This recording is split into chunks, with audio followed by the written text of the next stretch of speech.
দুই ক্ষেত্রে দুই ডিপার্টমেন্টে যে বিষয়গুলো আলোচনা করেছিলাম সেটা হচ্ছে টেনজাইল স্ট্রেংথ নিয়ে আলোচনা করেছিলাম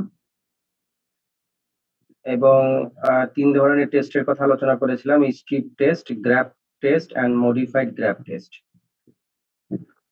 স্ট্রিপ টেস্টের মধ্যে দুই ধরনের ছিল, cut strip and ravelled strip test method. এবং সেখানে আমি বেশ কিছু বিষয় দুই ডিপার্টমেন্টকে পড়তে বলেছিলাম, যেমন ইনিশিয়াল মডুলাস বা ইয়াং মডুলাস, ইল্ড পয়েন্ট মেজারমেন্টের দুটো মেথড আছে, মেরি রিড এন্ড কপলাইন। এগুলো তোমাদেরকে ফাইবারিয়ান টেস্টিং এর সময় পড়েছো, ওগুলো তোমাদেরকে আবার রিকল করতে বলেছিলাম। এরপরে আমরা টাফনেস বা ওয়ার্ক অফ রাপচার বা ওয়ার্ক টু ব্রেক, এটা আমরা পড়ে আসতে বলেছিলাম এবং সেটা আমরা ক্লাসে ডিসকাস করেছিলাম যে এরিয়া আন্ডার দ্য কার্ভ, এটা কি বলা হয় ওয়ার্ক অফ রাপচার বা টাফনেস। এটা বোঝা যায় যে এনার্জি অ্যাবজর্পশন ক্যাপাবিলিটি, কোনো একটা ম্যাটেরিয়াল ছেড়ে যাওয়ার আগে কি পরিমাণ এনার্জি অ্যাবজর্ব করবে, এটাকে টাফনেস বলে, টাফনেস প্রপার্টি বলে। যে ম্যাটেরিয়ালের টাফনেস বেশি সেই ম্যাটেরিয়ালটাকে টাফ ম্যাটেরিয়াল বলে। এরপরে আমরা ইল্ড পয়েন্টের স্ট্রেস কি, ইল্ড স্ট্রেস, ইল্ড স্ট্রেইনের, ইল্ড পয়েন্টের স্ট্রেসের সিগনিফিকেন্সটা কি, এই বিষয়গুলো আমরা আলোচনা করেছিলাম। আজকে আমরা টেনজাইল স্ট্রেংথের একটা ফেব্রিককে যখন অ্যাক্সিয়াল লোডিং দেওয়া হয় তখন একটা ফেব্রিক দুই ভাবে ছিটতে পারে, অর্থাৎ একটা ফেব্রিক দুই ভাবেই তার ব্রেকিং পয়েন্ট পর্যন্ত যাওয়ার ক্ষেত্রে কার্ভটা দুই রকম হতে পারে। আমার এখন যে কার্ভ দেখা যাচ্ছে, দুইটা কার্ভ দেখা যাচ্ছে, একটু ভালো করে লক্ষ্য করো।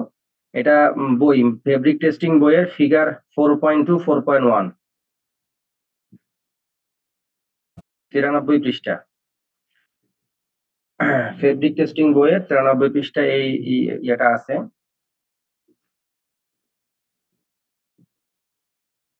আচ্ছা, এখানে দেখো দুই ধরনের ব্রেক মুড আছে। ব্রেক মুড মানে দুই ধরনের ব্রেক সিস্টেম। একটা ফেব্রিককে যখন অ্যাক্সিয়াল লোডিং দেওয়া হয় তখন দুই ভাবে ছিটতে পারে, একটা হচ্ছে শার্প ব্রেক, একটা হচ্ছে পার্সেন্টেজ ব্রেক। উপরেরটা শার্প ব্রেক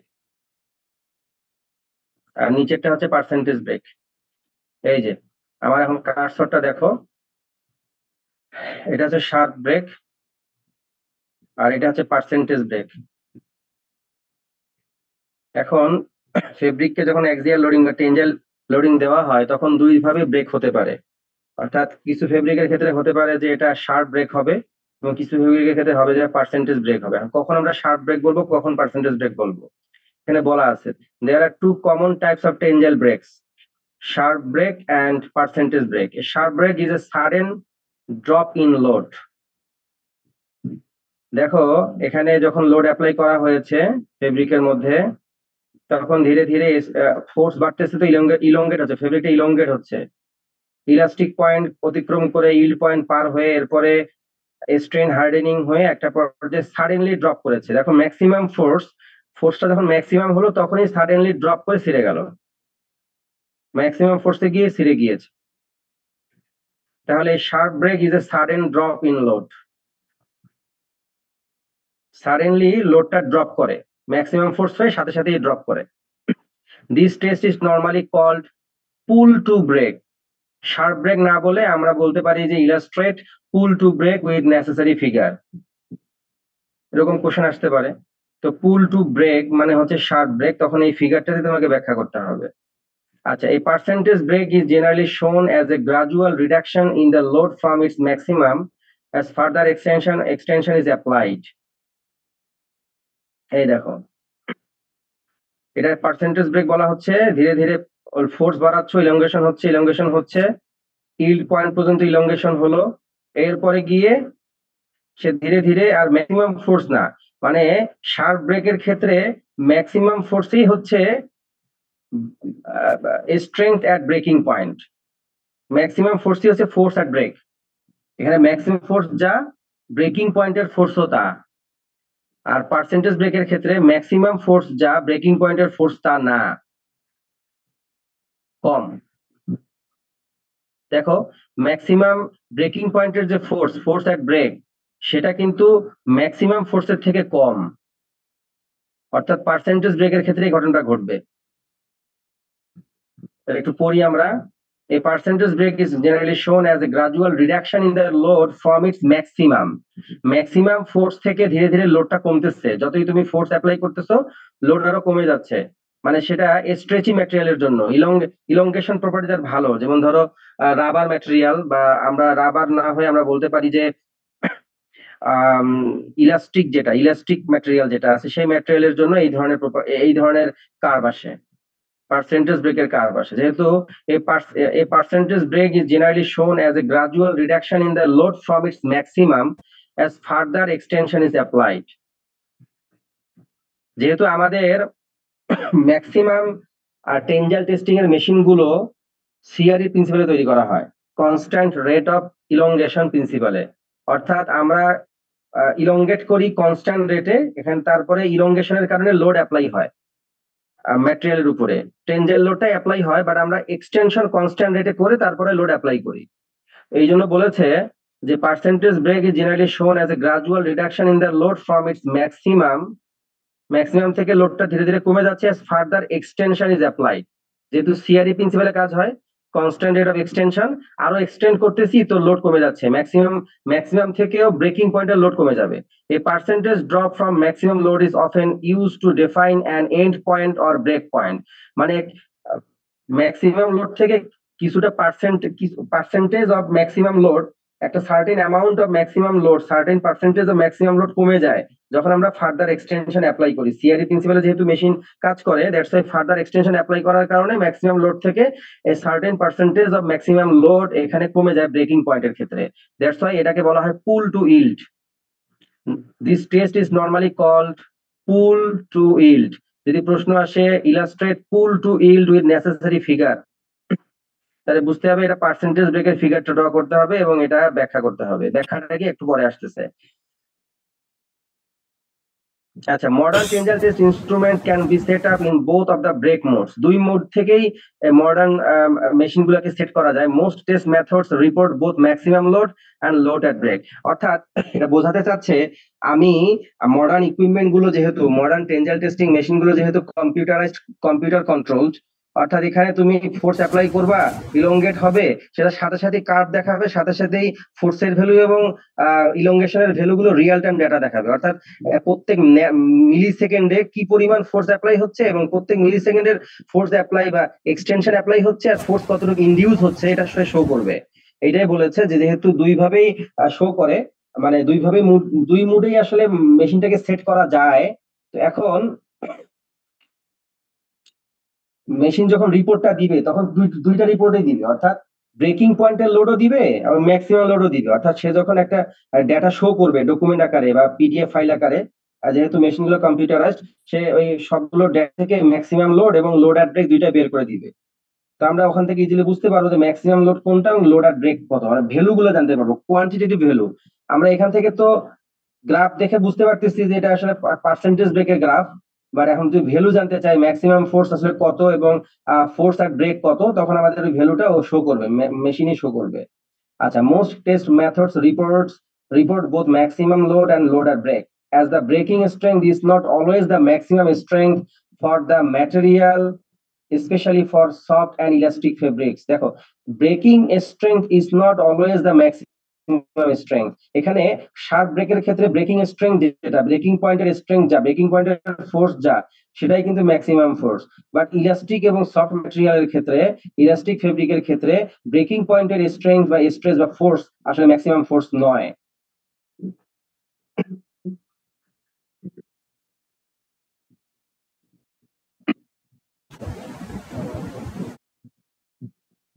এই যে ইনিশিয়াল মডুলাস বা ইয়াং মডুলাস, হ্যাঁ, গত ক্লাসে ড্র করেছিলাম দুই ইয়াতেই। এখানে যে আমরা সেন্টার থেকে কার্ভের মধ্যে একটা ট্যানজেন্ট ড্র করি, তাহলে সেটা যত বেশি ট্যানজেন্টটা খাড়া হবে, স্টিপ হবে, তত বেশি তার ইনিশিয়াল মডুলাস বেশি, ইয়াং মডুলাস বেশি, তার মানে হচ্ছে তার স্টিফনেস বেশি। ফেব্রিকের স্টিফনেস বেশি হলে ড্র্যাপাবিলিটি কমে যায়, ফেব্রিকটা ড্র্যাপিং কোয়ালিটি কমে যায়। তো এটা যত বেশি, কার্ভটা যত বেশি স্টিফ হবে, STEEP মানে খাড়া হবে, তত বেশি পরিমাণে এটা কি হবে, ইনিশিয়াল মডুলাস বেশি হবে বা ইয়াং মডুলাস বেশি হবে।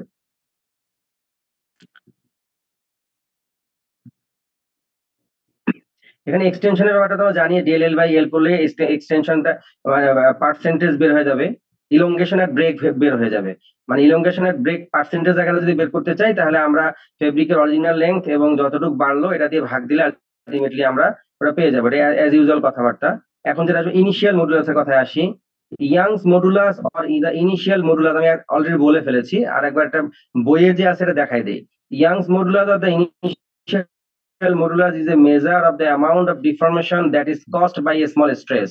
ইনিশিয়াল স্ট্রেস বা ইনিশিয়াল অবস্থায় অল্প পরিমাণ স্ট্রেস দেওয়ার কারণে ফেব্রিকের যে এই স্ট্রেসটাকে রেজিস্ট করার ক্যাপাবিলিটি, মানে সে সহজে ডিফর্ম হতে চাবে না। অল্প স্মল স্ট্রেস বা অল্প পরিমাণে ফোর্স দেওয়ার কারণেও ফেব্রিক প্রথম দিকে ডিফর্ম হতে চাবে না, ইলংগেট হতে চাবে না। না চাওয়ার ক্যাপাবিলিটি, না চাওয়ার প্রপার্টিটাকে বলা হয় ইনিশিয়াল মডুলাস বা ইয়াং মডুলাস বলা। এখন যে ম্যাটেরিয়ালের ইনিশিয়াল মডুলাস যত বেশি হবে সেই ম্যাটেরিয়ালটা তত বেশি স্টিফ হবে বা হার্ড ম্যাটেরিয়ালস হবে। যার মানে হচ্ছে deform or deflect very little in the presence of A stress. স্ট্রেসের কারণে অল্প পরিমাণে ডিফর্ম হবে, অল্প পরিমাণে ডিফ্লেক্ট হবে। যে ম্যাটেরিয়াল যত স্টিফ, এখন যে ম্যাটেরিয়াল যত স্টিফ এটা কার্ভ থেকে বুঝবো কিভাবে? কার্ভ থেকে স্টিফনেস মেজারমেন্টের শার্লি স্টিফনেস টেস্টার আছে, সেটা দিয়ে আমরা স্টিফনেস মেজারও করতে পারবো, সেটা আমরা স্টিফনেস এর অধ্যায়ে পড়বো। বাট আমি যদি কোনো একটা কার্ভ দেখি, আমি একটা কার্ভের মধ্যে, একটা গ্রাফের মধ্যে দুইটা কার্ভ প্লটিং করলাম, এর মধ্যে থেকে যদি বলি কোনটার বেশ কোন ফেব্রিকটা স্টিফ বেশি, দুইটা ফেব্রিক নিলাম, তাহলে আমরা এখন থেকে দেখবো যে কোন ফেব্রিকটা স্টিফ বেশি। একটা ফেব্রিক এরকম নিলাম আর একটা এরকম,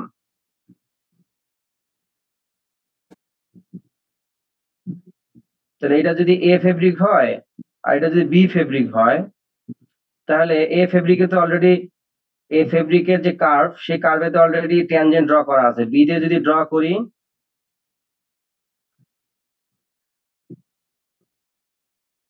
এইটা একটা এ ফেব্রিকের সাথে থিটা 1 যদি ক্রিয়েট করে, বির সাথে থিটা 2, থিটা 1 থিটা 2, তাহলে যে ফেব্রিকের অ্যাঙ্গেলটা বেশি হবে, যে ফেব্রিকের কার্ভের অ্যাঙ্গেল বেশি হবে, থিটা বেশি হবে, তার স্টিফনেস তত বেশি হবে। কারণ আমরা জানি ইয়াং মডুলাস মানে হচ্ছে stress by strain, Young modulus মানে হচ্ছে স্ট্রেস বাই স্ট্রেন। তাহলে এখানে যে ট্যান থিটা লেখো তুমি, থিটা যেহেতু বলছো থিটা বেশি মানে ইয়া বেশি, থিটা বেশি মানেই যেহেতু তোমার ইনিশিয়াল মডুলাস বা ইয়াং মডুলাস বেশি, তাহলে ট্যান থিটা লিখো, লম্ব বাই ভূমি হবে, মানে স্ট্রেস বাই স্ট্রেন হবে। এখানে ফোর্স ইলংগেশন আছে, নরমালাইজ করলে আমরা স্ট্রেস স্ট্রেন করে ফেলতে পারবো, ঠিক না? তাহলে এই জন্য এখানে থিটা যার বেশি, মানে ট্যান থিটা যদি বলি আমি,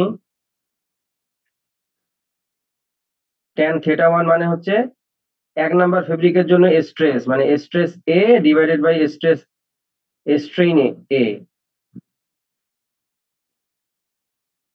তাহলে আলটিমেটলি থিটা যত বেশি হবে, থিটা 1 মানে কি tan inverse S A by S, S strain, strain by stress by strain. এ ফেব্রিকের জন্য স্ট্রেস কত আর স্ট্রেন কত, এই জন্য থিটা যত বেশি হবে ইনিশিয়াল মডুলাস তত বেশি হবে। ইনিশিয়াল মডুলাস যত বেশি হবে ফেব্রিকটা তত বেশি স্টিফ হবে, হার্ড ম্যাটেরিয়াল হবে। ফেব্রিক যত স্টিফ হবে, এখানে যদিও লেখা নাই, সেই ফেব্রিকটা তত কম পরিমাণ ড্র্যাপাবল হবে, অর্থাৎ ড্র্যাপিং কোয়ালিটি কম হবে। আমরা ফেব্রিক ড্র্যাপাবিলিটি পড়াবো, তখন এই বিষয়গুলো আবার আসবে, মানে আমি রিলেট করে পড়াচ্ছি, ওই সময় রিলেশনটা দেখাবো যে আসলে কি হয়।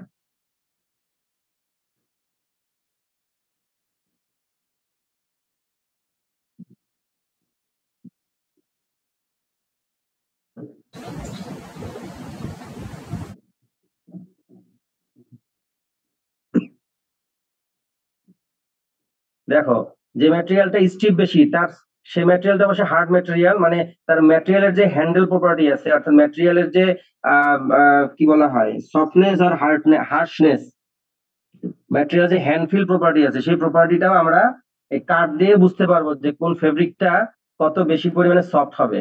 দেখো, in the case of fabric initial modulus is related to the fabric handle. A higher initial modulus means a stiffer or harsher fabric handle, whereas a lower initial modulus provides a softer fabric handle. মানে ফেব্রিকের যে handle property soft feeling নাকি Harsh feeling, এটা মূলত এই initial modulus দেখেও বোঝা যাবে, ফেব্রিকের কার্ভ দেখে অনেকগুলো কথা বলে দেওয়া যাবে। এবং কম্পেয়ারও করা যাবে। দুইটা ফেব্রিকের কার্ভ থেকে আমি কম্পেয়ার করতে পারবো ফেব্রিকের স্টিফনেস কেমন, ড্র্যাপেবিলিটি কেমন, দুইটার মধ্যে কারটার স্টিফনেস বেশি, কার ড্র্যাপেবিলিটি কম, কার ফেব্রিকের সারফেসটা সফট নাকি হার্শ। আমি এই গ্রাফে, একটা গ্রাফে যদি দুইটা কার্ভকে প্লট করি, দুইটা ফেব্রিকের জন্য দুইটা কার্ভকে প্লট করি, তাহলে এখান থেকে আমি অবশ্যই কম্পেয়ার করতে পারবো। আচ্ছা, টেনজাইল টেস্টিং মেশিনগুলো সাধারণত তিনটা মোডে কাজ করতে পারে। আমরা জানি constant rate of extension, constant rate of traverse and constant rate of load. CRL, CRE আমরা জানি, ট্র্যাভার্সটা আমরা জানি না। জানার এখন দরকার নেই, কারণ আমাদের আসলে মূল মেশিনগুলো সাধারণত দুই প্রিন্সিপালে বেশি কাজ করে। তার মধ্যে মোস্ট পপুলার হচ্ছে কনস্ট্যান্ট রেট অফ এক্সটেনশন আর elongation, CRE principle. Already methods for tensile strength testing, এটা অলরেডি আমরা দেখাই দিয়েছি যে ravel strip test method, strip test method and grab test method. এবং এখানে আমরা ওই কথাটাও বলেছি যে কোন ধরনের ফেব্রিকের জন্য আমরা কোন ধরনের টেস্ট করব, অর্থাৎ যদি ওভেন হয় তখন আসলে কোন কোন মেথডে করা যাবে, নিট হলে কেমন কোন কোন মেথডে করা যাবে, কেন নিট হলে এটা করব আমরা, ঠিক না? নিট হলে কেন আমরা কার্ড স্ট্রিপ টেস্ট মেথড করব, কেন রাভেল করব না। হুম,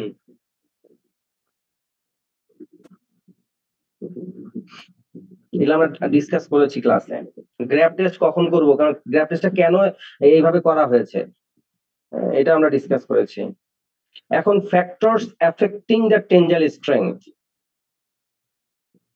অর্থাৎ আমি একটা ফেব্রিক টেস্ট করতেছি, এখন কোন কোন ফ্যাক্টরের কারণে, কোন কোন ফ্যাক্টর ফেব্রিকের যে টেনজাইল স্ট্রেংথ প্রপার্টিকে এফেক্ট করতে পারে, অর্থাৎ রেজাল্ট যে আসবে, আমি যে টেস্ট করব রেজাল্টটা বায়াসড হবে না। আমি প্রথম যখন পড়ালাম তখন বললাম না যে স্ট্যান্ডার্ড বের করা, স্ট্যান্ডার্ড ডেভেলপ করার প্রসিডিউর আমি ডিসকাস করেছি। সেখানে বলেছি যে অপারেটর দ্বারা বায়াসড হয় কিনা, কোন একটা টেস্ট মেথডে অপারেটরের কারণে রেজাল্ট কম বেশি হয় কিনা, এটাও কিন্তু ইভালুয়েট করা হয়। দ্যাটস ওয়াই একজন অপারেটর দক্ষ হতে হবে, কারণ আমি টেস্ট কম্পিউটারাইজড ওয়েতে, কম্পিউটারাইজড ওয়েতে আসলে মেশিন করবে ঠিক আছে, বাট স্যাম্পলটাকে তো গ্রিপ করাতে হবে। গ্রিপ করাতে গিয়ে যদি ভুল হয় তাহলে স্যাম্পল স্লিপ করে ফেলবে, স্লিপ করলেই রেজাল্টে এরর আসবে, ডেভিয়েশন আসবে, হিউজ ডেভিয়েশন আসবে। এখন এইটা যাতে না হয়, লেট ধরো তুমি মাত্র একটা স্যাম্পলের টেনজাইল টেস্ট করতেছো, এখান থেকে তুমি চাচ্ছ যে আমি একটা রেজাল্ট পাবো, সেটাকে আমি রেজাল্ট আকারে দেখাতে চাই। ওই একটা স্যাম্পল যখন তুমি টেস্ট করতে দিলা, একটা মাত্র স্যাম্পল বা স্পেসিমেন সেটা দিলা, তো কোনো কারণে সেটা জয়ে গ্রিপ করতে গিয়ে লুজ হয়ে গেল, অথবা সেটা স্লিপ করলো, ঠিক না? স্লিপও করতে পারে, তারপরে কোনো কারণে জ ভালো করে গ্রিপ নাও করতে পারে। তো সেখানে দেখা গেল রেজাল্ট আসলো, কিন্তু সেই রেজাল্টটা থেকে তুমি বুঝতে পারতেছো না যে তোমার ভুলটা আসলে কোথায়, বা আসলে এই রেজাল্টটাই অরিজিনাল রেজাল্ট কিনা। এই জন্য দেখা যাচ্ছে নাম্বার অফ টেস্ট স্পেসিমেন্স একটা খুব গুরুত্বপূর্ণ ইস্যু। মিনিমাম 5টা, একই ধরনের টেস্টের জন্য মিনিমাম 5টা স্যাম্পল তোমাকে নিতে হবে, 5টা স্পেসিমেন নিতে হবে। তার মধ্যে দেখা গেল 3টা একই রকম রেজাল্টের প্যাটার্ন দেখাচ্ছে, আর 2টা দেখা যাচ্ছে যে অনেক বেশি ডেভিয়েশন হয়ে গিয়েছে, অনেক ডিফ্লেক্ট হয়ে গিয়েছে। হ্যাঁ, যে ধরো 3টে একই রকম 100 নিউটন আসছে, আর 2টা আসছে এরকম যে 50, একটা হচ্ছে 60, 55। তার মানে বোঝা গেল 2টা ফল্টি স্যাম্পল ছিল, স্যাম্পল প্রিপারেশনে গিয়ে ফল্টি হয়েছে, অথবা টেস্ট করতে গিয়ে যখন স্পেসিমেন গুলোকে জতে গ্রিপ করানো হয়েছে তখন কোনো কারণে ফল্টি হয়েছে, গ্রিপটা ভালোভাবে হয়নি, এনিহাও কোনো কিছু হয়েছে যার কারণে 3টে রেজাল্ট একই রকম আসছে, বাকি 2টা ডিফ্লেক্ট হয়ে গিয়েছে। তখন বুঝতে হবে যে 3টা অ্যাকুরেট, ওই 3টার রেজাল্টকে অ্যাভারেজ করলেই তুমি ওই ফেব্রিকের জন্য, ওই ম্যাটেরিয়ালের জন্য টেনজাইল স্ট্রেংথ বলতে পারবা যে এইটা হচ্ছে টেনজাইল স্ট্রেংথ। বাকি দুটাকে ডিসকার্ড করে ফেলতে হবে, কারণ ওইটা নেওয়া যাবে না, ওটা ওটা একটা টেস্টের এরর হিসেবে ধরতে হবে। নাম্বার অফ টেস্ট স্পেসিমেন যত বেশি হবে, তত প্রিসাইজ রেজাল্ট পাওয়ার চান্স বেশি থাকবে। নিচে লেখা আছে, the higher the number of test, the more precise the results. Gauge length আমি এর আগে বলেছি, সরি গেজ লেংথ, এটা আমি এর আগে বলেছি যে কি গেজ লেংথ চেঞ্জ হলেও কিন্তু ultimately maximum load, breaking load, initial modular সবকিছুই চেঞ্জ হয়ে যাবে। এই জন্য একটা একটা স্ট্যান্ডার্ড যখন ডেভেলপ করা হয় তখন ওই স্পেসিমেনের জন্য স্পেসিমেনের ডাইমেনশন যেমন বলা থাকে, সাথে গেজ লেংথও বলা থাকে। অর্থাৎ আপার জল, লোয়ার জল, যেটা টেনজাইল টেস্ট করতেছি, আপার জল লোয়ার জল মধ্যে ডিস্টেন্স কেমন থাকবে এটা বলে দেওয়া থাকবে। এটা এটা ইয়া দিয়ে, রুলার দিয়ে মেপে তারপরে গেজ লেংথটা সেট করতে হবে, যাতে কোনোভাবে এটা কম বেশি না হয়। এটা গেজ লেংথটা কম বেশি হলে সবগুলো ভ্যালুতেই কম বেশি হবে এবং এরর আসবে। এক্সটেনশন রেট, আমি যে সিআরই প্রিন্সিপাল বলতেছি, কনস্ট্যান্ট রেট অফ এক্সটেনশন, এই কনস্ট্যান্ট রেট অফ এক্সটেনশনে আমি এক্সটেনশন রেটটাকে সেট করে দেব। আমি বলেছিলাম ক্রস হেড স্পিড, মনে আছে কিনা তোমাদের? অর্থাৎ যেহেতু আপার জ মুভ করে,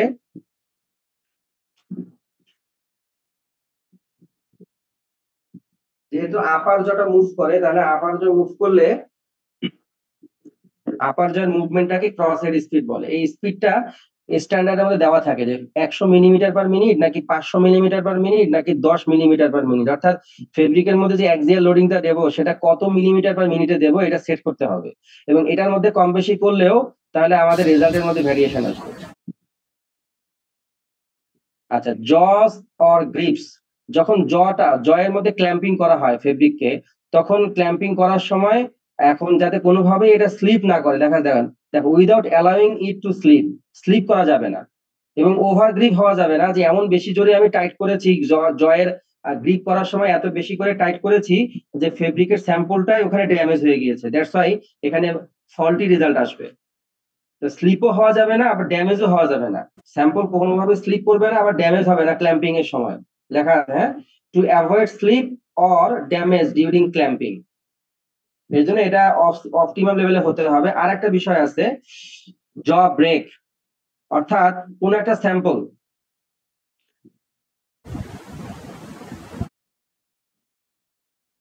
এইটা হচ্ছে আপার জ লোয়ার জ, মাঝখানে স্যাম্পল আছে।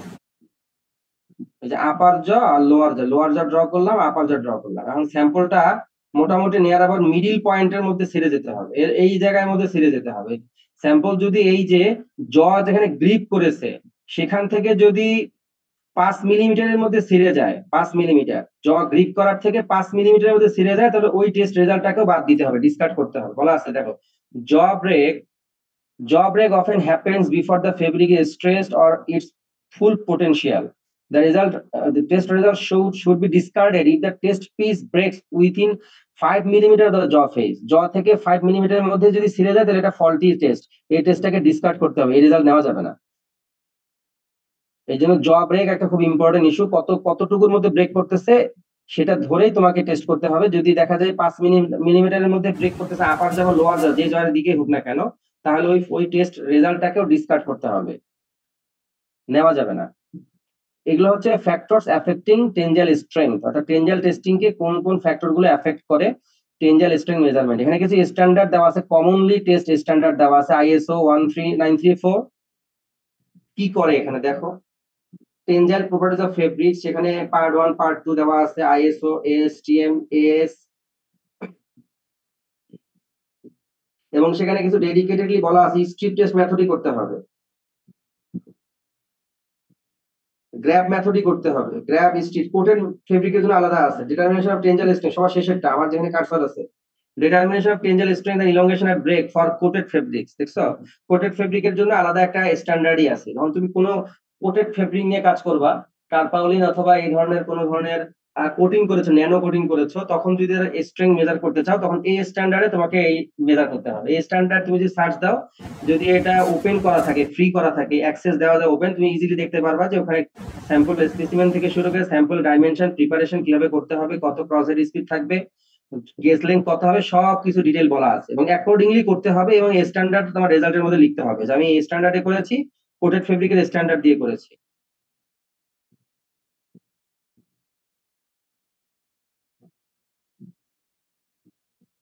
ক্লিয়ার ব্যাপারটা?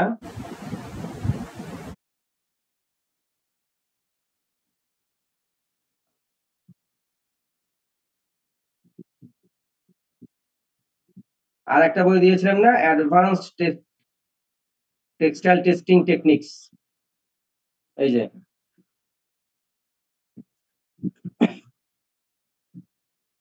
টেনজাইল স্ট্রেংথ তো ওখানে অতটুকুই আছে, আমরা এখান থেকে একটু নিব ওই টেনজাইল স্ট্রেংথের ব্যাপারটা।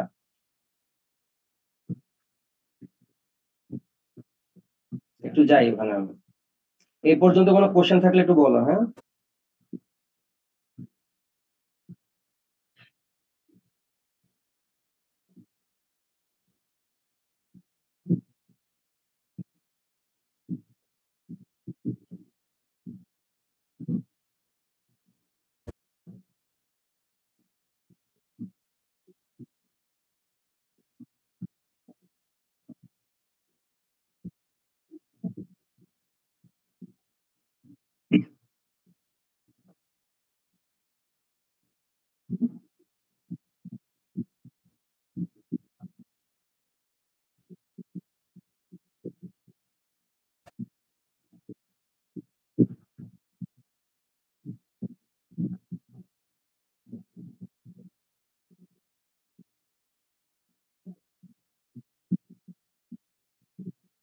আচ্ছা, তোমাদের কি জানা আছে যে আমাদের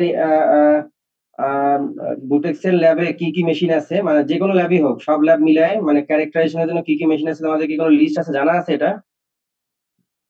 যে তোমরা সামনে যেহেতু ইয়া করবা, কি বলে, প্রজেক্ট ওয়ার্ক করবা বা অনেকেই কাজ শুরু করে দিয়েছো, জানো তোমরা আমাদের এখানে যে এফটিআর আছে, ফোরিয়ার ট্রান্সফর্ম ইনফ্রারেড স্পেকট্রোস্কোপি আছে, জানো? জি স্যার, ডাইজেল ল্যাবে, স্যার ডাইজেল ল্যাবে স্যার। আচ্ছা, ডাইজেল ল্যাবও আছে এবং ম্যাটেরিয়াল ল্যাবেও আছে, হ্যাঁ, ম্যাটেরিয়াল সায়েন্স ল্যাবেও আছে। আচ্ছা, ওখানে আরেকটা মেশিন আছে টিজিএ, থার্মোগ্রাভিমেট্রিক অ্যানালাইসিস। যদি কেউ কোনো ধরনের কাজ করে যেটা থার্মালি অনেক স্টেবল হবে, অনেক বেশি পরিমাণে ডিগ্রি সেলসিয়াসে টলারেট করতে পারবে, সেক্ষেত্রে লেট ধরো 500 ডিগ্রি সেলসিয়াস পর্যন্ত সে কোনোভাবে ডিটেরিয়েট করতেছে না, কোনোভাবেই সেটা মানে আগুন ধরতেছে না, এই ধরনের যদি কোনো টেস্ট করতে হয় তাহলে টিজিএ তে করতে হয় সাধারণত। তো এখানে নাইট্রোজেন চেম্বার আছে এবং অক্সিজেন চেম্বার তো থাকবে, অক্সিজেন তো আছেই, নেচারে পাওয়া যায়, আর্গন আছে এবং নাইট্রোজেন আছে। অর্থাৎ তুমি যদি কাউকে মানে কম্বাসন না করে, দহন না করেই তার স্টেবিলিটি দেখতে চাও, সেটাও করতে পারবা। তাহলে টিজি আছে, থার্মোগ্রাভিমেট্রিক অ্যানালাইসিস, হ্যাঁ। এফটিআর আছে, হ্যাঁ। সামনে বোধহয় অ্যাটমিক ফোর্স মাইক্রোস্কোপি আসছে অলরেডি, স্ক্যানিং স্ক্যানিং ইলেকট্রন মাইক্রোস্কোপিটা আসবে, যতদূর ধারণা চলে আসবে। আর কি মেশিন আছে? টেনজাইল টেস্টিং মেশিন আছে, ফেব্রিকের জন্য আছে, ফেব্রিকের জন্য আছে, ইয়ার্নের জন্য আছে, এটা হচ্ছে আমাদের অ্যাক্রিডিটেড ল্যাবে আছে।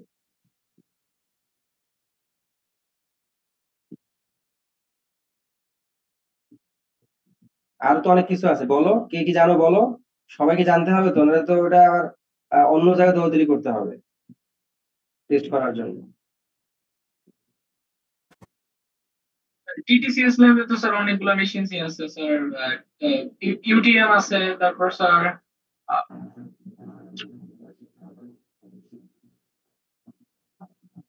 আচ্ছা, তারপর এখান স্যার থেকে হুম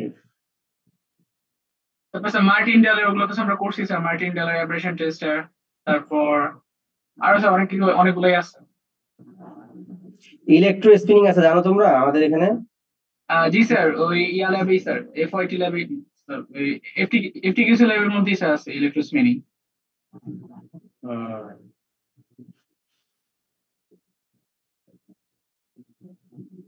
আচ্ছা, যেহেতু আমাদের ফেব্রিক হচ্ছে একটা অ্যানাইসোটোপিক ম্যাটেরিয়াল, অর্থাৎ ডিরেকশনের কারণে তার প্রপার্টি চেঞ্জ হয়। যদি টেনজাইল প্রপার্টি বলি, ডিরেকশন চেঞ্জ হলে টেনজাইল প্রপার্টি চেঞ্জ হয়, যেহেতু আমাদের ইপিআই এবং পিপিআই কম বেশি থাকে, ইপিআই বেশি থাকে, পিপিআই কম থাকে, সেক্ষেত্রে আমাদেরকে ওয়ার্ক ওয়েতে কিছু টেস্ট করতে হয়, ওয়ে ডিরেকশনেও কিছু টেস্ট করতে হয়।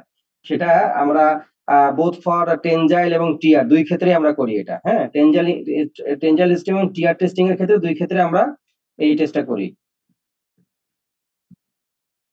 আমাদের অ্যাডভান্সড টেক্সটাইল টেস্টিং টেকনিক্স এর মধ্যে কিভাবে টেনজাইল টেস্ট করে একটা মানে সরলি বলা আছে, হ্যাঁ, একটু পড়লেই হবে। প্রথমে স্পেসিমেন কাটবো, তারপরে কিভাবে গ্রিপ করাবো, গ্রিপ করার পরে তারপরে আমরা মেশিন সেট আপ করে এরপরে আপার জটা মুভ করবে অ্যাকর্ডিং টু দ্য স্ট্যান্ডার্ড, আপার জয়ের মধ্যে মুভমেন্টটা আমরা সেট করে দেবো, গেজ লেন্থ সেট করব, এইভাবে বলা আছে। এবং আমরা এখানে বলা আছে যে বিষয়টা, সেটা হচ্ছে যে রুমের যে টেম্পারেচার এবং হিউমিডিটি, এটাকেও কন্ট্রোল করতে হয়। অ্যাক্রিডিটেড ল্যাবে রুমের টেম্পারেচার হিউমিডিটিটা কন্ট্রোল করা, যেহেতু এটা অ্যাক্রিডিটেড ল্যাব, দ্যাটস ওয়াই ওখানকার হিউমিডিটিটাও টেস্ট, যখন রেজাল্ট দেওয়া হয় তখন হিউমিডিটি এবং টেম্পারেচার কত ছিল সেটা উল্লেখ করতে হয়। তাহলে থার্ড পার্টি যখন আবার যে র্যান্ডম স্যাম্পলিং করবে বাংলাদেশ থেকে নিয়ে যাওয়ার পরে, যখন সে তার নিজস্ব দেশের থার্ড পার্টি টেস্টিং এ দিবে, তখন তারা ওই রিলেটিভ হিউমিডিটি এবং ওই টেম্পারেচারটা মেনটেন করেই স্ট্যান্ডার্ড অনুযায়ী টেস্ট করবে, যাতে মানে অ্যাকুরেসিটা ভালো আসে, ডেভিয়েশন কম হয় এবং টলারেবল লিমিটে থাকে। নাহলে তো দেখা যাবে যে তারা ক্লেম করে বসবে যে আপনারা টেস্ট ভুল দিয়েছেন, বা আপনার টেস্ট রেজাল্ট ভুল, অথবা আপনাদের প্রোডাক্টের কোয়ালিটি খারাপ। তো এইগুলো আমাদের মাথায় রেখে কাজ করতে হবে। এটা একটা আমাদের গো থ্রু করতে হবে, এই যে কিভাবে টেস্ট করবো। তোমরা অলরেডি ল্যাবে করে ফেলেছো, সেই জন্য এটা আহামরি এমন কোনো কঠিন জিনিস না। এখানে ASTM D1776 এইটা বলা আছে এখানে। ASTM মেথডের D1776 এই মেথডটা বর্ণনা করা আছে।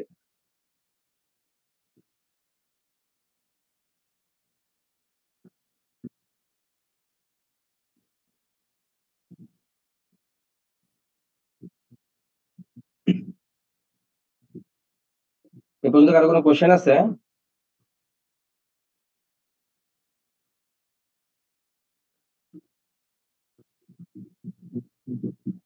আচ্ছা, টিয়ার স্ট্রেংথ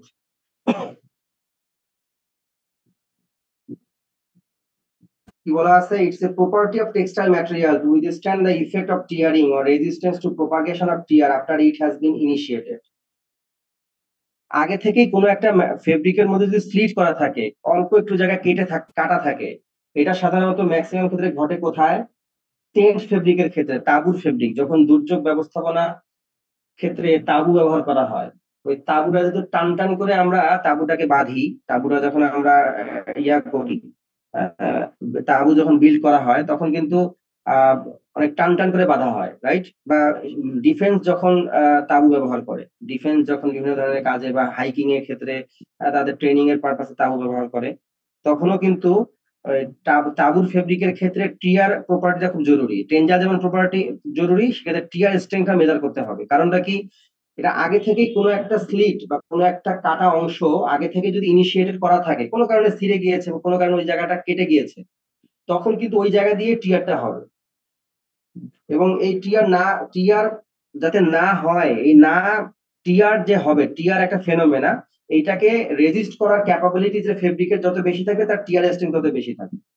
অর্থাৎ আগে থেকে ইনিশিয়েটেড কোনো একটা স্লিট, সেই স্লিট বরাবর ফেব্রিকটা ছিঁড়ে যাবে কি যাবে না, যখন ফেব্রিকটা সহজে ছিঁড়বে না স্লিট থাকার পরেও, তার মানে তার টিয়ার স্ট্রেংথটা বেশি, টিয়ার স্ট্রেংথ বেশি। হ্যাঁ, এই জন্য কি বলেছে? Tearing of A fabric can occur in a wide range of products and is involved in fatigue and abrasion processes as well as the catastrophic growth of a cut on application of a force. কোন একটা আগে থেকেই slit করা আছে, কাট করা আছে, কাট হয়ে গিয়েছে, করা নাই, হয়ে গিয়েছে, সেটা দিয়েই যদি এরকম হয়, ফোর্স করতেছে, দ্যাটস ওয়াই সেটা ওই বরাবরই ফেব্রিকটা ছিঁড়ে যাচ্ছে, তাহলে এটা টিয়ার হচ্ছে। এখন এই টিয়ারের এগেইনস্টে ফেব্রিকের যে কোয়ালিটি, ফেব্রিকের যে স্ট্রেংথ, ফেব্রিক যে সহজে টিয়ার করতে দিচ্ছে না, এটা টিয়ার স্ট্রেংথ। তো যে ফেব্রিক স্লিট থাকা সত্ত্বেও সহজে টিয়ার হতে দিবে না, তার টিয়ার স্ট্রেংথ বেশি। টিয়ার স্ট্রেংথের ক্ষেত্রে আমরা ওয়ার্কওয়ে এবং ওয়েবওয়ে দুই ভাবে ফেব্রিকের টেস্টিং করব। এখন যখন এখানে একটু ব্যতিক্রম আছে, আমরা ওভেন ফেব্রিকের যখন আমরা টেনজাইল স্ট্রেংথ টেস্ট করলাম, তখন ওয়ার্কওয়ে মানে ওয়ার্ক বরাবর লোড করবে, আর ওয়েব ট্রে মানে ওয়েব বরাবর লোড করবে, ঠিক না? তোমার টিয়ার করেছো না অলরেডি? এলমেন্ট ডট টিয়ার টেস্টার করেছো, টিয়ার টেস্টিং করেছো, রাইট? এলমেন্ট ডট টিয়ার টেস্ট করেছো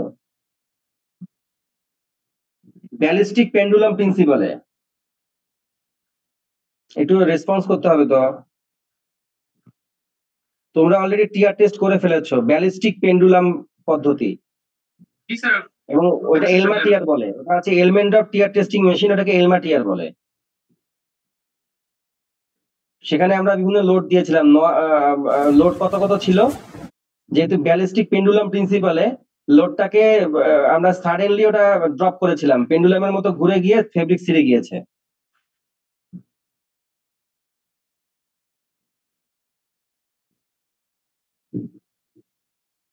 একটু আমার সাথে শেয়ার করো।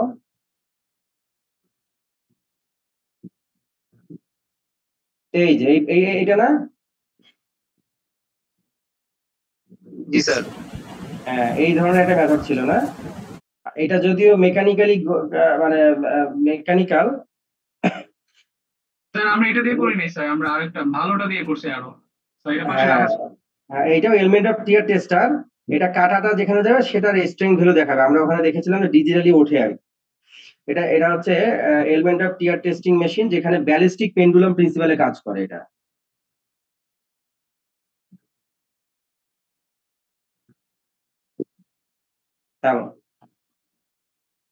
Element of tear testing machine.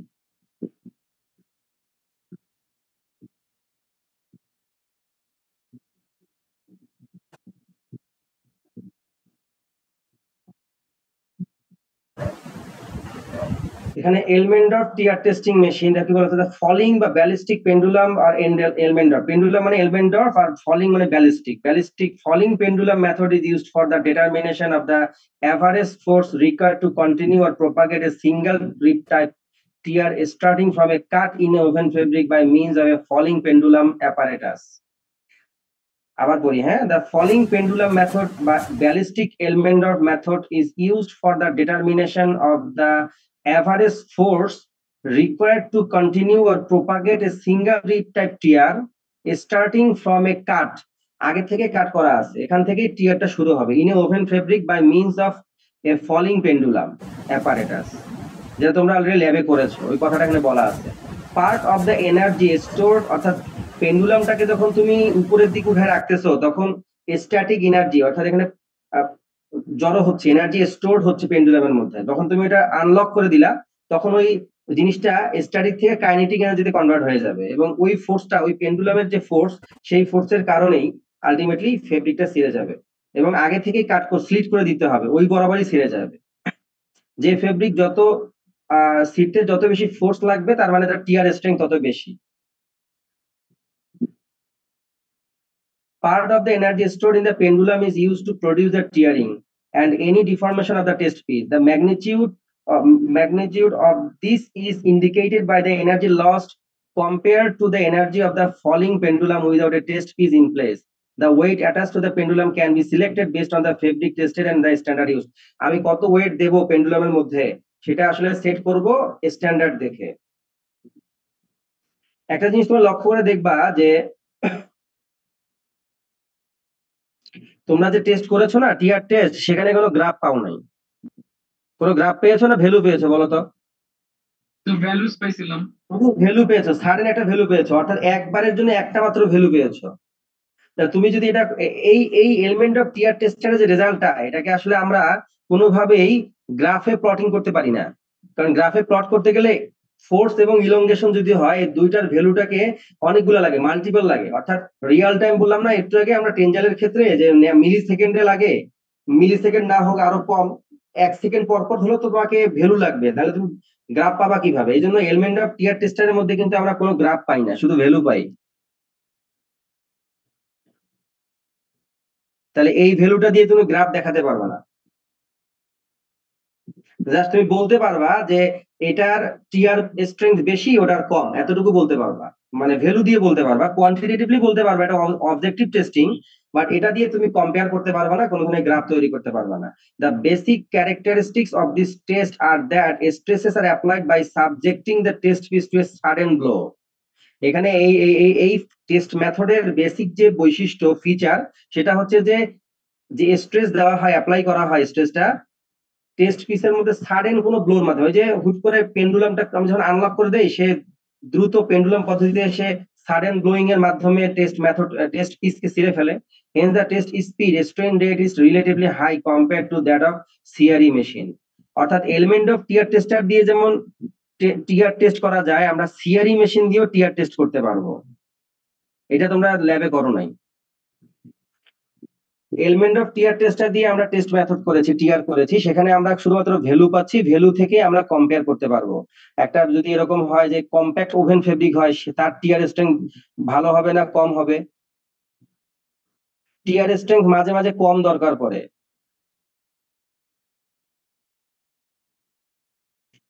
কোথায় কোথায় কম দরকার পড়ে, বা বেশি দরকার পড়ে কোথায় কোথায়, আর কম দরকার পড়ে কোথায় কোথায়, বলতে পারবা?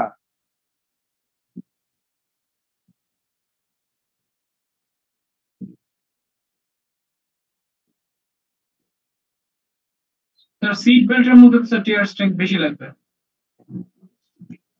কম লাগবে কোথায়?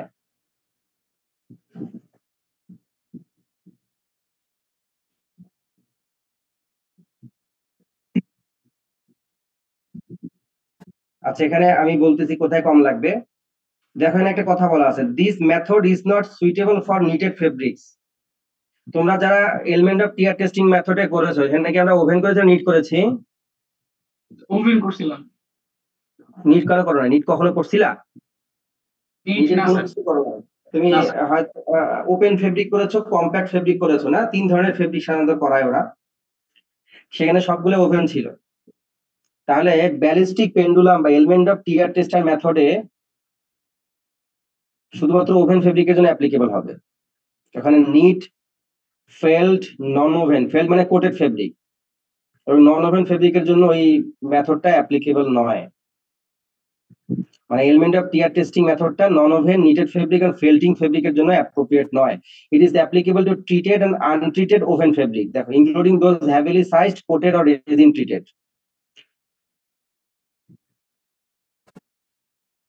ওভেনের উপর যদি কোটিং থেকে তাহলে হবে না। ফেল্ড মানে হচ্ছে মূলত বন্ডেড ফেব্রিককে ফেল্ড বলে। অনেক ধরনের ফেব্রিক একসাথে বন্ডিং করে কিছু কুইল্ট বা ফেল্ড তৈরি করা হয়। তাহলে আমরা এখান থেকে জানলাম যে আমরা যদি বলি যে আমরা নিটেড ফেব্রিকের জন্য টিয়ার টেস্ট করতে চাই, টেস্ট মেথডটা ইলাবোরেটলি কিভাবে প্রসিডিউরটা লেখো, তাহলে তুমি অবশ্যই এলিমেন্ট অফ টিয়ার টেস্টিং লিখবা না, কারণ এলিমেন্ট অফ টিয়ার টেস্টিং মেথডের মধ্যে নিট করা যাবে না। তাহলে কোনটা লিখতে হবে? এই যে সিআরই টেস্টটা দিয়ে লিখতে হবে। অর্থাৎ টেনজাল টেস্টিং এর যে মেশিন আছে, অর্থাৎ আমরা একটু আগে যেটা টেনজাল টেস্টিং মেশিনের জ বললাম, আপার জ লোয়ার জ, আপার জ মুভ করে, ওই মেশিনের মধ্যে তোমাকে টিয়ার টেস্ট করতে হবে।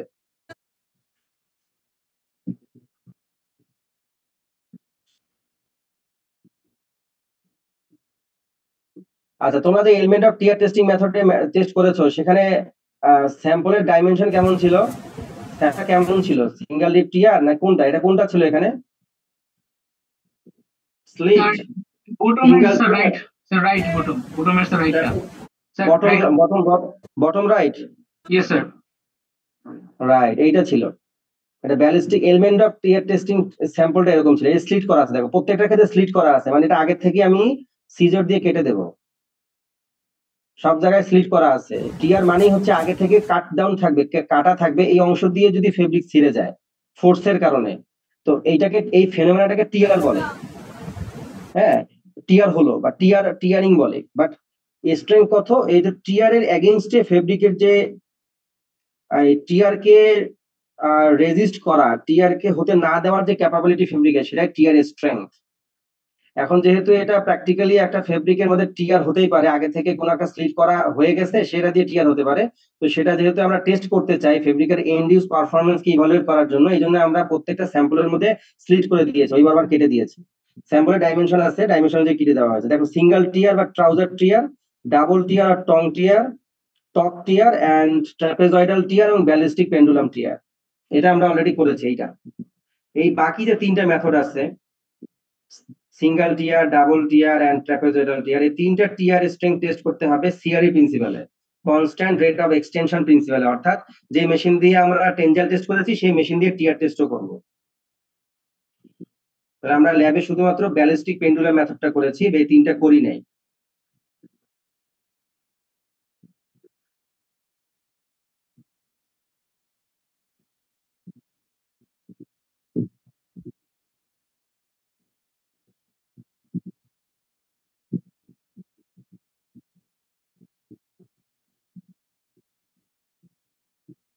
আমি এটা ক্লাসে দেখাবো, হ্যাঁ, কিভাবে আমরা, আমি কিছু স্যাম্পল কেটে নিয়ে যাব, সিআরই টেস্টে কিভাবে করবো। বাকি টেস্টিং এর মেথড ওই সবগুলো একই রকম থাকবে। লেট ধরো তুমি এখানে টিয়ার টেস্ট করতেছো, কিন্তু তোমার এখানে জয়ের মধ্যে গ্রিপ করাতে হবে, গ্রিপ করতে গিয়ে স্লিপ করা যাবে না।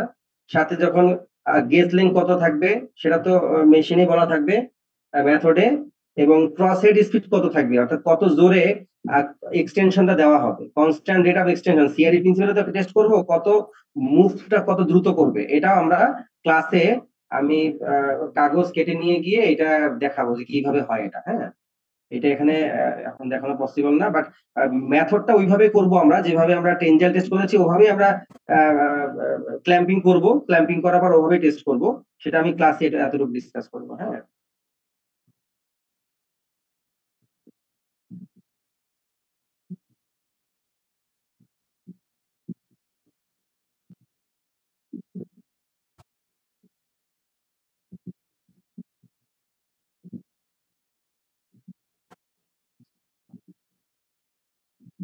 Factors affecting the tear strength. আচ্ছা, এখানে একটা জিনিস বলে নেই, ওয়ার্কওয়ে এবং ওয়েবওয়ে কিভাবে মেজার করব? তোমরা কি যখন টেস্ট করেছো তখন ওয়ার্কওয়ে ওয়েবওয়ে করেছো? ইয়ার্নের ছাত্ররা বলো, ফেব্রিকের রেসপন্স করতেছে, ইয়ার্নের যারা আছে তারা বলো, তোমরা কিভাবে করেছো?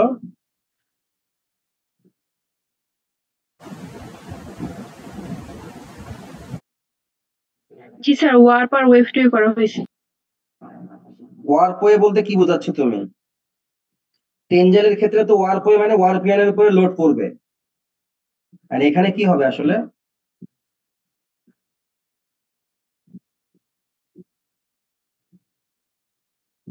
এখানে ওয়ার্পওয়ে বলতে কি বোঝায়?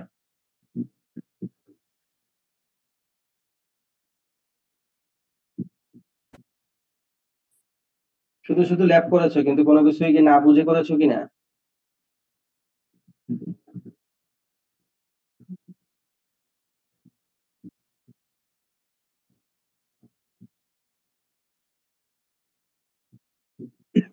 আমরা জানি যে টিআর যখন হবে স্লিট করে দিতে হবে, রাইট? স্লিট করে দিতে হবে। তো তোমরা যে ব্যালিস্টিক পেন্ডুলাম মেথডে করেছো সেটা এরকম করে দিয়েছো না, স্লিট করেছো তো, এইবার আবার স্লিট করে দিয়েছো। এখন যখন দুই জায়গায়, এই জায়গায় ক্ল্যাম্প এই জায়গায় ক্ল্যাম্প দিয়েছো, তো ফেব্রিক যখন ছিঁড়ে যাবে, তো এইটা যদি ওয়ার্প হয়, এই ডিরেকশন যদি ওয়ার্প হয়, তাহলে ফেব্রিকের টিয়ারটা তো আসলে ফেব্রিকের ফোর্সটা করতেছে তো ওয়েবটের উপরে। ওয়ার্পের ডিরেকশন যদি ভার্টিক্যাল বরাবর হয়, তাহলে ওয়েবটা এই বরাবর। তো টিয়ার এর যে প্রেসারটা, টিয়ার স্ট্রেন যেটা হয়, যখন ফোর্স অ্যাপ্লাই হবে ব্যালিস্টিক পেন্ডুলাম প্রিন্সিপালে হোক বা তোমার সিআরই প্রিন্সিপালে হোক, তখন তো লোডটা পড়তেছে ওয়েবটের উপরে। তাহলে ওয়েবটের যে যত বেশি পরিমাণে ওয়েবটা জ্যামড হবে, যত বেশি পরিমাণে ওয়েবটের ডেনসিটি বেশি হবে, তত দ্রুত টিয়ার, মানে তত দ্রুত ফেব্রিক ছিঁড়ে যাবে, টিয়ার স্ট্রেন কম হবে। আচ্ছা, যখন তোমরা কাপড় কিনতে যাও কোনোখানে, দেখছো কি যে আহ সিজর দিয়ে অল্প একটু স্লিট করে দিয়ে হাত দিয়ে টেনে ছিঁড়ে ফেলে, দেখছো না? জি স্যার, লাইক ইয়ার্স যখন স্যার কিনে স্যার, লাইক গজ কাপ যখন মানে স্যার গজ হিসেবে কাপড় কিনে। কিনতে কেউ যায়, তখন অল্প একটু স্লিট করার পরে হাত দিয়ে টানলে পুরোটা একবারে ওই লাইন বরাবর ছিঁড়ে যায়। দেখো, সে একটু স্লিট করে নিল, স্লিট করে নেওয়ার পর ছিঁড়লো, অর্থাৎ ওই ফেব্রিক গুলোর টিয়ার স্ট্রেংথ কম। অর্থাৎ ওই ফেব্রিকের যদি ওয়েভ বরাবর হয়, তাহলে ওয়েভ বরাবরে ওয়েভটের ডেনসিটি অনেক বেশি, ডেনসিটি বেশি হওয়ার কারণে জ্যামড স্ট্রাকচার, দ্যাটস ওয়াই অল্প একটু স্লিট হলে এটা দ্রুত ছিঁড়ে যায়। বাট যদি এরকম হতো ওয়েভটের ডেনসিটিটা কম হয়, ওয়েভটের ডেনসিটি কম হয়, তার মানে হচ্ছে একটু লুজ স্ট্রাকচার, তখন কিন্তু ছিঁড়তে পারতো না, এত সহজে ছিঁড়তো না।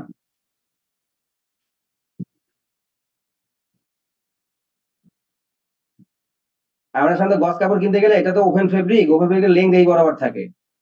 তো তুমি 2 গজ কিনেছো, তাহলে এই বরাবর তোমাকে কেটে দিতে হবে। তখন কি করে, সে কি করে, এই বরাবর স্লিট করে দেয়। যেহেতু এই বরাবর তোমাকে কাটবে, তাহলে এই বরাবর অল্প একটু স্লিট করে, মানে আগে থেকে সিজর দিয়ে, তারপরে 2 হাত দিয়ে টেনে এই বরাবর টেনে ছিঁড়ে ফেলে। তাহলে এই বরাবর হচ্ছে কি ওয়ারপিয়ান। তাহলে ওয়ারপিয়ানের উপর লোডটা পড়তেছে না, সে যে হাত দিয়ে ছিঁড়তেছে, লোডটা কার উপর পড়তেছে? ওয়ারপিয়ানের উপর পড়তেছে। ওয়ারপিয়ানের যখন ডেনসিটি বেশি থাকে, তখন এই ফেব্রিকটা অল্প একটু স্লিট করলে দ্রুত ছেড়ে যায়। যদি ডেনসিটি কম থাকে, মানে নন জ্যামড স্ট্রাকচার হয়, জ্যামড স্ট্রাকচার না, কম্প্যাক্ট স্ট্রাকচার না, তখন কিন্তু সহজে ছিঁড়ে না। টিয়ার কিন্তু একটা গুরুত্বপূর্ণ ইস্যু। টিয়ার এর ক্ষেত্রে তুমি যখন জ্যামড স্ট্রাকচার দিবা, তখন এই দ্রুত টিয়ার হয়ে যাবে, অর্থাৎ ফেব্রিকের টিয়ার স্ট্রেংথ কমে যাবে। যত বেশি কম্প্যাক্ট স্ট্রাকচার, তত টিয়ার স্ট্রেংথ কম, যত বেশি লুজ স্ট্রাকচার, তত টিয়ার স্ট্রেংথ বেশি। মানে সহজে সে টিয়ার হতে দিবে না। এবং ওয়ার্পওয়ে টিয়ারের ক্ষেত্রে লোড পড়ে ওয়েবটের উপরে, ওয়েবটে টিয়ারের ক্ষেত্রে লোড পড়ে ওয়ার্পের উপরে। এই কয়েকটা কথা বললাম, একটু চিন্তা করে আমাকে উত্তর দাও, বুঝছো কিনা?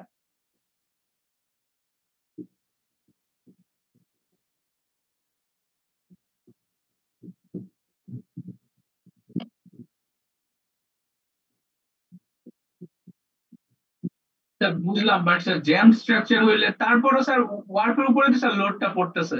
তো স্যার মানে জ্যাম স্ট্রাকচার হলে এখানে জ্যাম তো ইজি ওয়ার্পারও হচ্ছে। পড়তেছে, হ্যাঁ।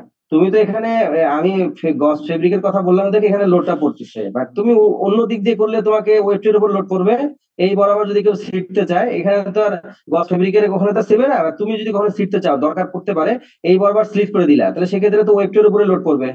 তাহলে ওয়েব যত যত বেশি ওয়েব কম্প্যাক্ট হবে, ওয়েব ডেন্সিটি যত বেশি হবে, তত টিয়ার কম হবে, টিয়ার স্ট্রেংথ কম হবে। টিয়ার তো একটা ফেনোমেনা, ঘটনা, বাট টিয়ার স্ট্রেংথ, ওই ফেব্রিকের টিয়ার স্ট্রেংথ কম হবে, কারণ ওয়ার্কওয়ের ক্ষেত্রে ওয়েব যদি ডেন্স হয়, তাহলে ওয়ার্কওয়ের ক্ষেত্রে তো ওয়েবটের উপরে লোড করবে, দ্যাটস ওয়াই সেখানে হবে কি ওয়েভ যদি খুব ডেন্স হয় তাহলে সেক্ষেত্রে দ্রুত টিয়ার হবে, আর ওয়েট ক্ষেত্রে ওয়ার্প উপরে লোড পড়বে, ওয়ার্প যদি খুব ডেন্স হয় কম্প্যাক্ট হয় তাহলে দ্রুত টিয়ার হয়ে যাবে। তাহলে ওয়েভ ওয়েট টিয়ার স্ট্রেংথ এবং ওয়ার্প ওয়েট টিয়ার স্ট্রেংথ এটা কিন্তু টেনজাইল স্ট্রেংথ থেকে আলাদা, এর এক্সপ্লানেশনটা আলাদা। এবং এখানে ফেব্রিক ইয়ার্ন জ্যামিং এর ব্যাপারটা খুব গুরুত্বপূর্ণ, যত বেশি জ্যামড স্ট্রাকচার হবে, কম্প্যাক্ট স্ট্রাকচার হবে, তত টিয়ার স্ট্রেংথ কমে যাবে।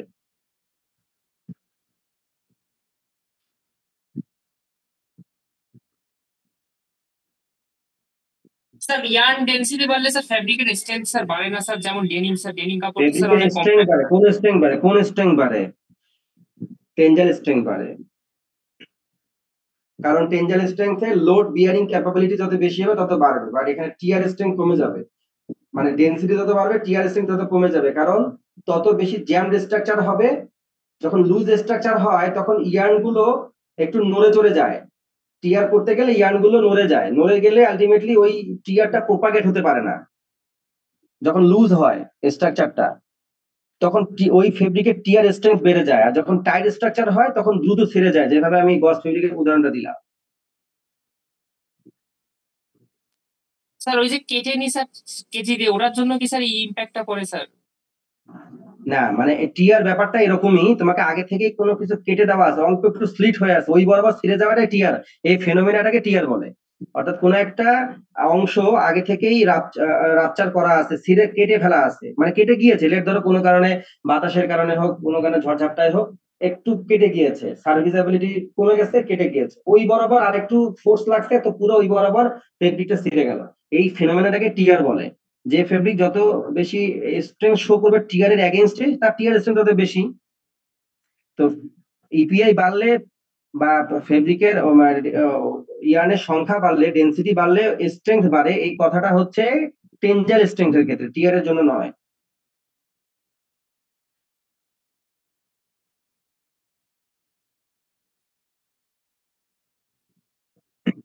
এখানে আমরা বেশ কিছু ইয়া উল্লেখ করেছি, দেখো স্ট্যান্ডার্ড, এবং এখানে আমি এটা একটা ইয়া বানাইছি, জাস্ট আর কিছু না। দুই ধরনের টেস্ট মেথড আছে, এলিমেন্ট অফ টিয়ার টেস্টের মেথড আর সিআরই টেস্টার। আমি যদি বলি যে নিটেড ফেব্রিকের জন্য টিয়ার টেস্ট করতে চাই, টেস্ট করতে যে মেথড লাগে, কোন মেথডটা লাগবে নিটেড ফেব্রিকের জন্য, এবং সেই মেথডটা ব্যাখ্যা করো বা বর্ণনা করো, ডেসক্রাইব করো, ইলাস্ট্রেট করো, তখন তোমাকে সিআরই টেস্টিং বলতে হয়, ডিরেক্টলি সিআরই টেস্টিং দেবো না। আর তোমাকে যদি বলি যে এরকম যে ফেব্রিকের ক্ষেত্রে যদি ওয়ার্কওয়েট ক্ষেত্রে, ওয়ার্কওয়েট টিয়ারের ক্ষেত্রে, মানে ওয়ার্কওয়েট টিয়ার স্ট্রেংথের ক্ষেত্রে যদি ইপিআই বেড়ে যায় তাহলে টিয়ার কম হবে, টিয়ার স্ট্রেংথ কম হবে না বেশি হবে, কোনো কেস দিয়ে দিলাম আর কি, সেটা বলতেছি, কেস স্টাডির মতো। এখানে এলিমেন্ট অফ টিয়ার টেস্টিং এর মেশিন কিভাবে কাজ করে এটা স্টেপ বাই স্টেপ লেখা আছে, আমি অলরেডি বলে ফেলেছি।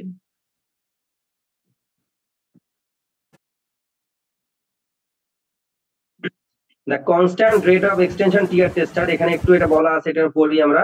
আমি ক্লাসে শুধু দেখাবো যে কিভাবে মানে স্যাম্পলটা প্রিপারেশন করে জয় গ্রিপ করতে হয়, বাকি তো আমি বললাম যে ওটা একবার টেনজাইল টেস্টিং এর মতো, দেখা যায় একই রকম। The tear test can be performed on a normal tensile instrument. দেখো টেনজাইল ইনস্ট্রুমেন্টের মধ্যে টিয়ার টেস্ট পারফর্ম করা যাবে, এবং এটা কোন ধরনের tear test? Knit, non woven, felt ফেব্রিকের জন্য। For the tongue method, a rectangular specimen is cut in the center of the shorter edge to form two tongues or two tails. এই যে এটা যখন এখানে কেটে দেবো তখন দুইটা টেল বের হবে, এইটা একটা টেল, এখানে টেল, দুইটা টং বের হবে, এটা একটা এটা একটা।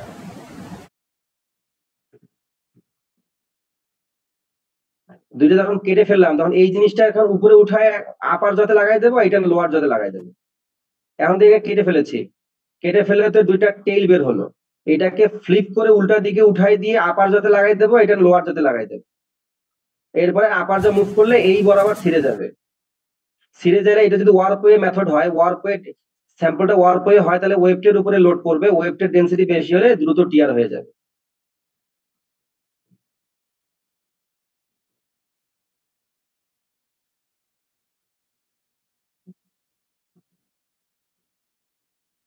কি বলছে? the tear test can be performed on a normal tensile instrument. For the tongue method, a rectangular specimen is cut in the center of the shorter edge to form two tongues or tails. Shorter edge মানে এটা তো long edge, এটা shorter edge, মানে width বরাবর উইথটা shorter age, এই বরাবর আমি লং স্লিট করেছি। এখন দুইটা টং বের হয়েছে, দুইটা টেল বের হয়েছে, টং বা টেল, এখানে একটা টেল, একটা টেল, একটা টেল। এই ডান দিকে টেলটাকে ফ্লিপ করে উপরের দিকে জয় লাগাই দেবো, বাম দিকেরটা নিচে জয় লাগাই দেবো, তাহলে আসলে ছিড়বে কোন বরাবর? এই বরাবর ছিঁড়ে যাবে, এই বরাবর টিয়ার হতে শুরু করবে। এটা যদি ওয়ার্পওয়ে টিয়ার হয়, ওয়ার্পওয়ে টিয়ার টেস্ট হয়, তাহলে মূলত ফোর্সটা পড়বে ওয়েভটার উপরে। ওয়েভ যত বেশি জ্যামড স্ট্রাকচার হবে তত দ্রুত টিয়ার স্ট্রেংথ টিয়ার হয়ে যাবে, তত দ্রুত ছিঁড়ে যাবে। তার মানে ওই ফেব্রিকের ওয়ার্পওয়ে টিয়ার স্ট্রেংথ কম। ওয়ার্পওয়ে টিয়ারের ক্ষেত্রে ওয়েভটার উপরে লোড পড়ে, ওয়েভওয়ে টিয়ারের ক্ষেত্রে ওয়ার্পের উপরে লোড পড়ে। শুধু লোড পড়লে হবে না, জ্যামড স্ট্রাকচারের উপর বেসিস করে টিয়ার স্ট্রেংথ কম বা বেশি হয়।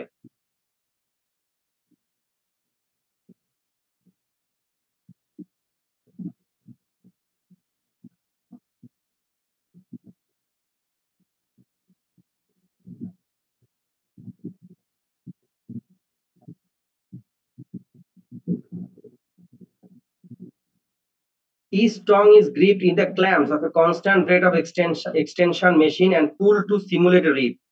ছিঁড়ে যাওয়াটা আমরা সিমুলেট করি, মানে টেনে টেনে ওটাকে ছিঁড়ে ফেলি। The force to continue the tear is calculated from readings as the average force to tear. অর্থাৎ এইভাবে সিআরই টেস্টিং এ যখন আমরা টিয়ার মেজার করি তখন কি হবে, যেহেতু এখানে ফোর্সটা ধীরে ধীরে বাড়তেছে, ফোর্স এবং ইলংগেশন যেহেতু আগে থেকে কেটে রাখা হয়েছিল, তাহলে এটা এইভাবে হবে, বাড়তে থাকবে, একটা পর্যায়ে গিয়ে ছিঁড়ে যাবে, একটা পর্যায়ে গিয়ে এভাবে ছিঁড়ে গিয়ে একটা পর্যায়ে ছিঁড়ে চলে যাবে। তাহলে এই যে পিক গুলো হলো, বিভিন্ন পিক, এই পিক গুলো হচ্ছে এভারেজ টিয়ার। এই পিক গুলো যে ফোর্স শো করবে, এটার এভারেজটাই হচ্ছে ওই ফেব্রিকের জন্য টিয়ার স্ট্রেংথ, এবং এটা গ্রাফিক্যালি রিপ্রেজেন্ট করা যাবে, এবং এখানে ফোর্স এবং ইলংগেশনের ভ্যালুগুলো আমি পাবো, এবং এটা আমি কম্পেয়ার করার জন্য বিভিন্ন ফেব্রিকের জন্য যদি আমি টিয়ার টেস্ট করে আলাদা আলাদা ভাবে তাদের কার্ভ গুলোকে একটা গ্রাফে প্লটিং করে আমি ওখান থেকে কম্পেয়ার করতে পারবো, এবং তার কার টিয়ার বেশি কম এটা বলতে পারবো। কিন্তু এলিমেন্ট অফ টিয়ার টেস্টের ক্ষেত্রে শুধু ভ্যালু পাবো আমরা, এটা কখনোই আমরা কম্পেয়ার করতে পারবো না ডেটাটাকে। The force registered in a tier test is irregular. এই যে এখানে ফোর্সটা যেটা না টিয়ার এর জন্য ইররেগুলার হবে, হ্যাঁ। The reading represents the force required to tier initiation, the subsequent reading being the force to propagate the tier. মানে এখানে কখনোই ওই এসএস কার্ভের মতো অর্থাৎ টেনজাল টেস্টিং এর জন্য যেভাবে পেয়েছিলাম আমরা এভাবে পাবো না আমরা, ঠিক এইভাবে স্মুথলি পাওয়ার যে ব্যাপারটা থাকবে না। এখানে যেহেতু আগে থেকে কেটে রাখা ছিল ওই বরাবর, কখনো একটু বাড়বে কখনো কমবে, ফোর্স কখনো বাড়বে কমবে, দ্যাটস ওয়াই এখানে একটু গ্রাফটা ইরেগুলার হবে। For a woven fabric, the average of the warp and wave direction test is given as a result. মানে অ্যাভারেজটাই আমরা রেজাল্ট দেব ওয়ার্প হয়ে ওয়েভ টেস্ট করে। The tearing force can rise rapidly, therefore the response characteristics of the apparatus are particularly important. The rate of tear is normally 100 millimeter per minute. তাতে cross head speed কত দেব আমরা?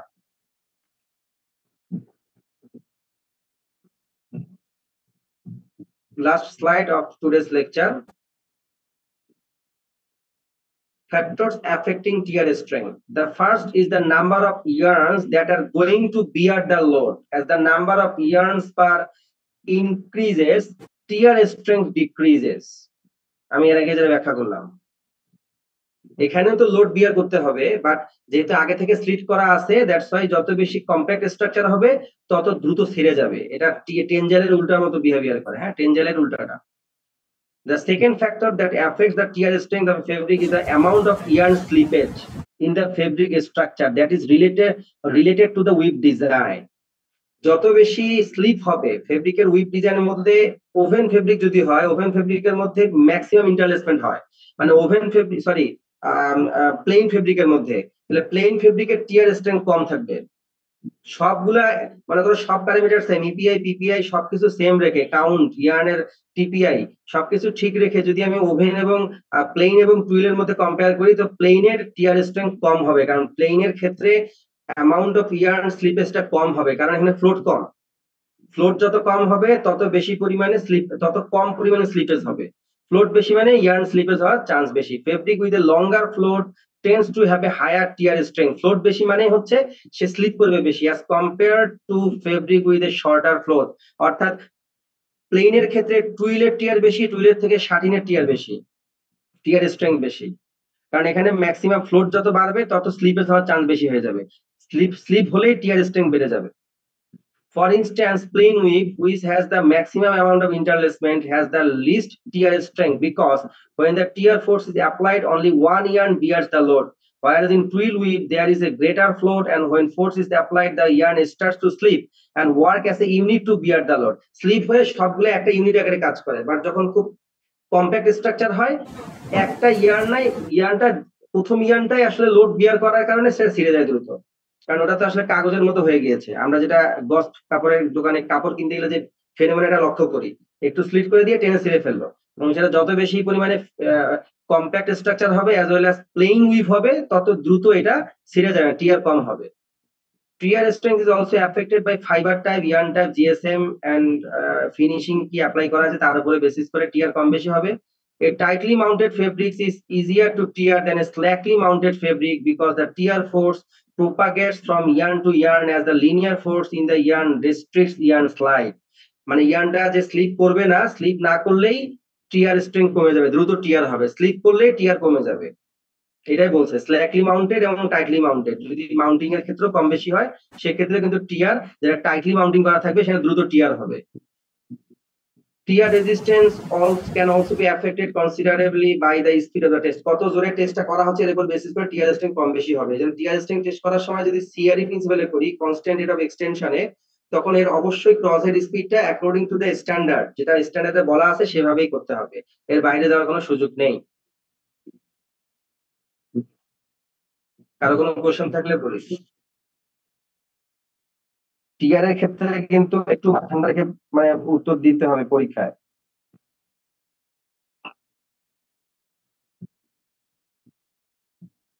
এখানে বেশ factors affecting TR strength, এটা কিন্তু প্রত্যেকটা পয়েন্টে গুরুত্বপূর্ণ। হ্যাঁ,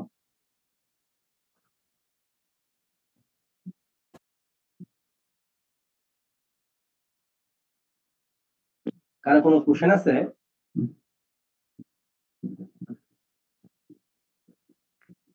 না স্যার। ঠিক আছে, থ্যাংক ইউ। এই টিআর এর এই ইয়াটা আমি 2 সিআর কে পাঠিয়ে দিচ্ছি। হ্যাঁ, টিআর স্ট্রেংথের বাস্টিং স্ট্রেংথটা পাঠিয়ে দেবে এখনই, নেক্সট ক্লাসে আমরা বাস্টিং স্ট্রেংথ করব, ওইটাও শেয়ার করে দিও। সিআর 2 সিআর কে দিয়ে দিচ্ছি। আসসালামু আলাইকুম স্যার। ওয়ালাইকুম আসসালাম। স্যার কথা ছিল স্যার।